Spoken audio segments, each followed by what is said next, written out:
रविंद्र सिंह भाटी पे काफ़ी सवाल उठ रहे हैं।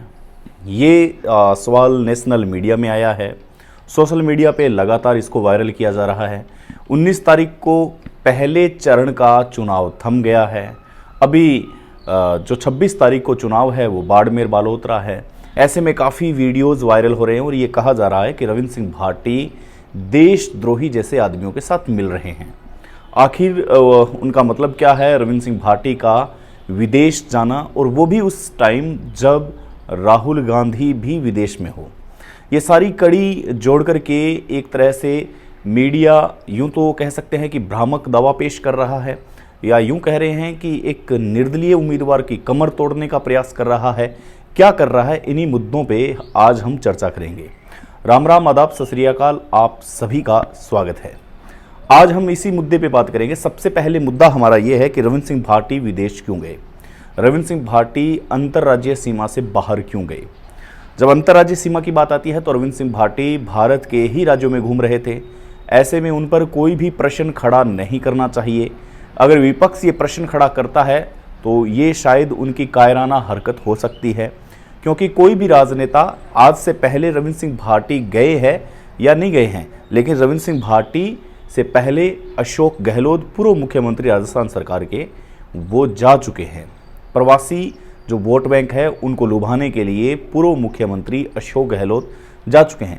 ऐसा ही मैं आपको 3-4 और नाम दे सकता हूं जो प्रवासी वोट बैंक को प्रभावित करने के लिए, वहां की भीड़ को जनरेट करने के लिए जा चुके हैं। तो रविंद्र सिंह भाटी नए नहीं हैं कि वो दूसरे राज्य में जाकर के अपने वोटरों को लुभा रहे हैं।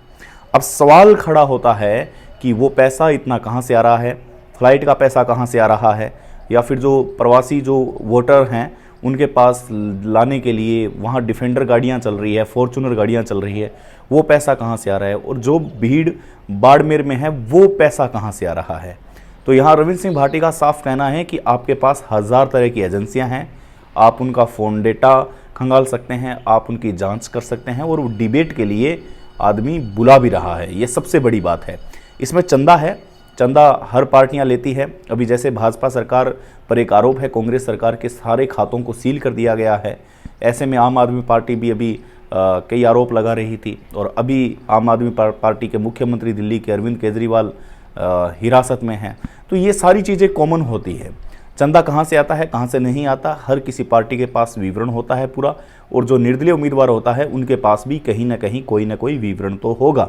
ऐसे एक नहीं है कि रविंद्र सिंह भाटी इतना बड़ा जलसा बुला रहे हैं और उनके पास किसी प्रकार का कोई डेटा नहीं है और यूं ही अंधेरे में तीर मार रहे हैं।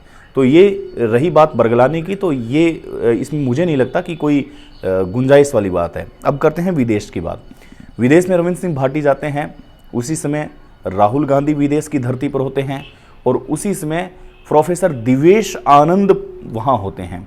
दिवेश आनंद के साथ जो फोटो साझा की गई थी वो पहले तो रविंद्र सिंह भाटी शेयर करते हैं अपने अकाउंट से, कहा जा रहा है, सूत्रों के हवाले से खबर है, हम इसकी पुष्टि नहीं कर रहे हैं।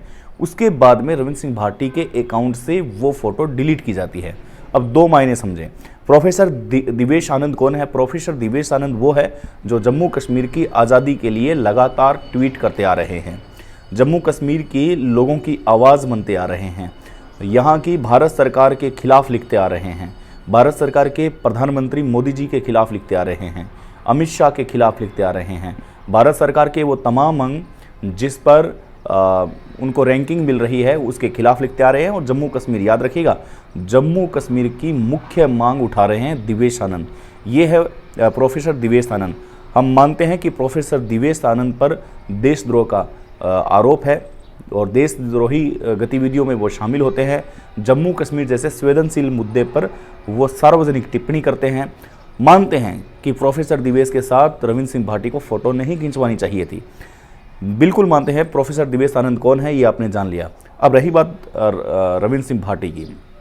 रविंद्र सिंह भाटी विदेश जाते हैं, प्रोफेसर दिवेश आनंद से मिलते हैं, एक फ़ोटो साझा करते हैं और वो फ़ोटो डिलीट करती है। अगर रविंद्र सिंह भाटी की टीम को या रविंद्र सिंह भाटी को पता होता कि ये प्रोफेसर दिवेश आनंद कौन है, अगर पता होता तो शायद वो मुलाकात करते नहीं। इसका प्रूफ है हमारे पास कि अगर वो ऐसा नहीं करते तो अपनी आईडी से वो कभी भी फ़ोटो डिलीट नहीं करते। जो खुद की पोस्ट की हुई है वो कभी भी डिलीट नहीं करते। ऐसे में हम मान सकते हैं कि रविंद्र सिंह भाटी युवा नेता है, 26 साल के नेता हैं और उनमें इतनी समझ नहीं है कि प्रोफेसर दिवेश आनंद पर आरोप क्या है। प्रोफेसर दिवेश आनंद छात्रों से मिलते आ रहे हैं, काफ़ी नेताओं से मिलते आ रहे हैं। हाँ, ये अलग बात है कि कांग्रेस जो पार्टी के लोग होते हैं उनसे उनके ज़्यादा मेल मिलाप होते हैं, बीजेपी से वो थोड़ी दूरी बना के रखते हैं और बीजेपी पर तो काफ़ी गंभीर आरोप भी लगाए हैं। अमित शाह पर आरोप लगाए हैं, पीएम नरेंद्र मोदी पर आरोप लगाए हैं। तो रविंद्र सिंह भाटी मिले, सामान्य मुलाकात हुई, उनकी फ़ोटो क्लिक हुई और उनकी फ़ोटो क्लिक होने के बाद में जैसे ही वो बाज़ार में उठती है उसके बाद में वो फ़ोटो डिलीट की जा सकती है। यहाँ दो बातें हैं, या तो रविंद्र सिंह भाटी छात्र नेता है, वो राजनीति करना जानते नहीं हैं। कुछ बातें हैं ऐसी होती है, किस आदमी के साथ मिलना होता है, किस आदमी के साथ फ़ोटो शेयर करना होता है, ये बिल्कुल भी नहीं जानते वो। या फिर वो सब जानते हैं, जानते हुए भी प्रोफेसर दिवेश आनंद की सहानुभूति बटोरने के लिए उन्होंने अपनी फ़ोटो पोस्ट की थी और उसके बाद में हटा भी ली। ये मुख्य दो कारण हो सकते हैं। अब चंदा कैसे आ रहा है, शराब जो हवाला कारोबारी है उनके संपर्क में है रविंद्र सिंह भाटी, तो वो रविंद्र सिंह भाटी कहते हैं कि आप में इतना दम है तो आप खुल करके सामने आइए और हमसे चर्चा कीजिए। ये रविंद्र सिंह भाटी का कहना है। प्रोफेसर दिवेश आनंद कौन है ये हमने आपको बताया, राहुल गांधी विदेश थे ये हमने आपको बताया, उस वक्त वो वहाँ क्यों थे रविंद्र सिंह भाटी ये भी हमने बताया। ये त्रिकोणीय एक यूँ कह सकते हैं कि एक सामान्य घटना हो सकती है जो रूपांतरित की गई है। आप क्या समझते हैं हमें कमेंट करके जरूर बताइएगा। नमस्कार।